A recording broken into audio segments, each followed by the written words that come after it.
If your Square app is having trouble with basic functions, or if you're running into issues completing a sale, you can try several troubleshooting steps to help get your business back up and running.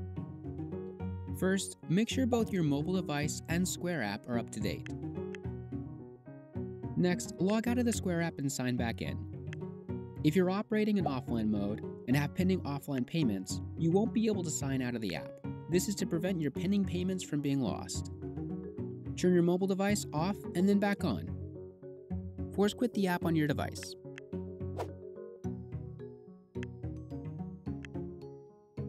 Be sure to enable the permissions requested when you open the Square app. This access allows the Square app to communicate with your device to complete payments. If you don't have any pending offline mode payments, delete and reinstall the app.